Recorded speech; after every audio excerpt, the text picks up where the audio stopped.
Hello, and welcome to another episode of Bob's Lit Notes, a weekly video about novels and how to summarize them. I've gathered up the facts about the novel The Great Gatsby by F. Scott Fitzgerald, and without further ado, here we go. The main man in this novel is a guy by the name of Nick Carraway. At the get-go of the novel, he moves from over in Minnesota, to live on Long Island in New York. The year is 1922. All the World War I people have just gotten back, and alcohol is illegal, and the immorality of the flapper girls is rampant. But more on that later. Nick rents a house in the West Egg, which, to explain, West Egg is equal to people who had poor dads but are now stinking rich. East Egg is equal to people who had rich dads and are also stinking rich. The house Nick rents is quaint, just a cute little cardboard bungalow, but his neighbor, Jay Gatsby, has a castle that someone incorrectly dubbed a mansion. We're talking cash levels to the umpteenth degree here. Nick notices that this guy Gatsby throws a party every Saturday night and turns the party dial up to 11. Nick is one of those guys that can kick it with both worlds. New rich, old rich, he's got friends in all the places. One afternoon, Nick goes to visit his cousin Daisy in the Old Rich. Daisy and her husband Tom are refined and tasteful with their money. They would never stoop to being rude to someone directly. Use the butler for that, obviously. There's a girl named Jordan at Daisy and Tom's house. Nick's all like, "So what do you do for a living?" And Jordan's all like, "I golf and tell lies habitually." And Nick's all like, "Sign me up."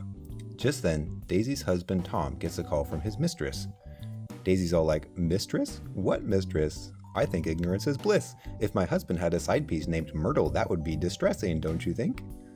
A little while later, Tom takes Nick along to a shindig in New York with his something on the side, Myrtle. Myrtle's husband is this guy, George Wilson. He's important for later. Tom shows how he's more than a little bit unstable when Myrtle teases him about his wife Daisy, and he breaks her nose in response. Bro, go to therapy or something, jeez. The summer goes on, and Nick finally gets a chance to meet his mysterious neighbor Gatsby at a Gatsby Rager.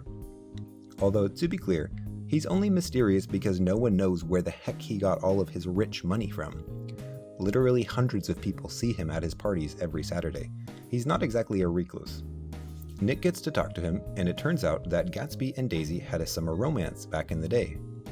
Daisy obviously moved on with her husband, but Gatsby's still got a bad case of the "Daisy is perfect and will always be forever amens." There's this green light Gatsby can see across the bay that is right next to her house, and he spends entirely too much time just looking at it, thinking about how great it would be to set his relationship status to "It's complicated" with Daisy. Turns out he's been holding all these rager parties specifically to see if she will come and he can talk to her again. It doesn't seem to faze him that she's already married for some reason. Like, bro, go to therapy already. Nick's all like, "Why don't I just invite both of you over to kick it at my house and you guys can talk there?"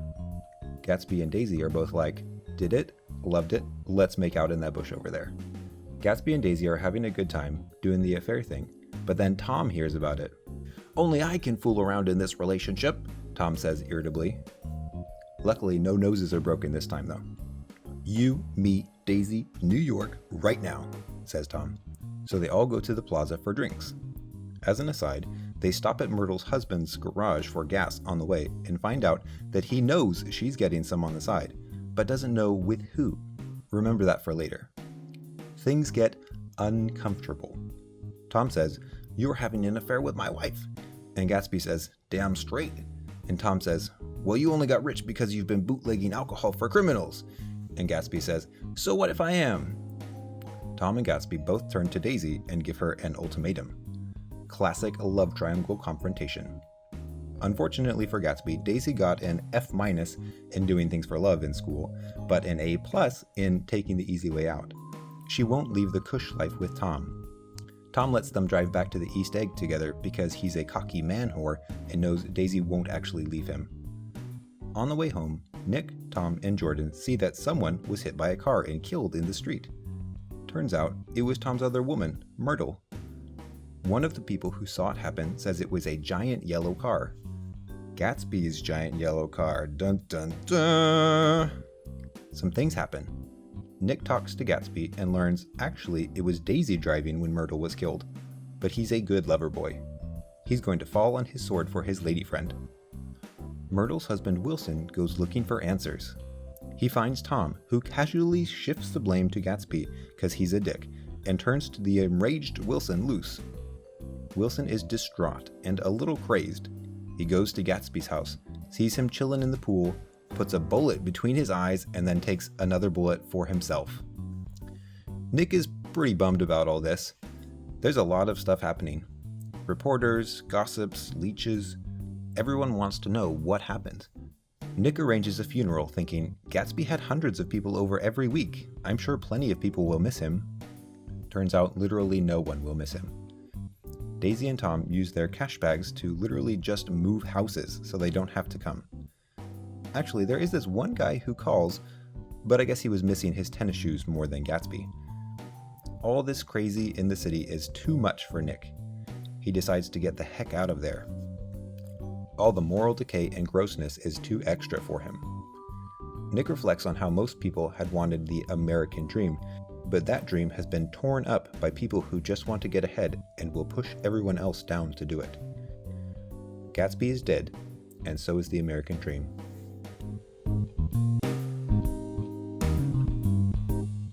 If you hadn't already noticed, this book has a common theme, and that theme is the American dream. I don't know if you caught that at the end there, but specifically that the American dream is dead. Like a doornail dead. F. Scott Fitzgerald takes this idea of a man and a woman trying to get back to their high school days and uses it to talk about the world he sees around him, which is pessimistic AF. Throughout the story, there are all these elements that are super symbolic. These giant ragers, the green light, some other things I didn't get to in the summary like the Valley of Ashes and the eyes of Dr. T.J. Eckelberg. All of these things show how everyone in the 1920s was losing their grip on what is kind and decent. To Fitzgerald, the 20s were about doing whatever it took to get ahead, even if that meant stepping on the heads of everyone else and burning normal people to the ground. Fitzgerald uses the different boys and girls in the story as symbols of this. Nick is equal to all the kids that came back from the war and had a bone to pick with old money. All the social climbing ragers at Gatsby's parties represent the greed and desire to be Daddy Warbucks. Daisy represents things that are made out to be great when actually they're not. Tom represents all that old money that thinks it owns the world, and so on with each character. Another big idea throughout this read is how hollow the old rich's wealth actually is. They know how to use their money with taste. Daisy and Tom's mansion only gives off subtle mansion vibes. Daisy and Jordan's dresses are flowing and not gaudy, but the new rich, like Gatsby, display their wealth like crazy. Gatsby's mansion has all the bells and whistles. His car is bright yellow, his tux is pink. The difference is that even though Tom and Daisy have class, they are still just bullies who throw their money around to get what they want. When Gatsby dies, they're just like, we're just gonna buy that house over there because it's uncomfortable being so close to your dead body. On the flip side, Gatsby is like a loyal Labrador. He waits outside Daisy's window until 4 in the morning just to make sure she's safe. At the end of the day, Fitzgerald seems like one of those people that had hope that the American dream was going to work out, and then got jaded and realized it was all a sham that screwed over poor saps gullible enough to take it to heart. Thanks for walking through the death of the American dream with me. Hit that button that says subscribe on it to take another journey with me through some other piece of literature. Catch you later.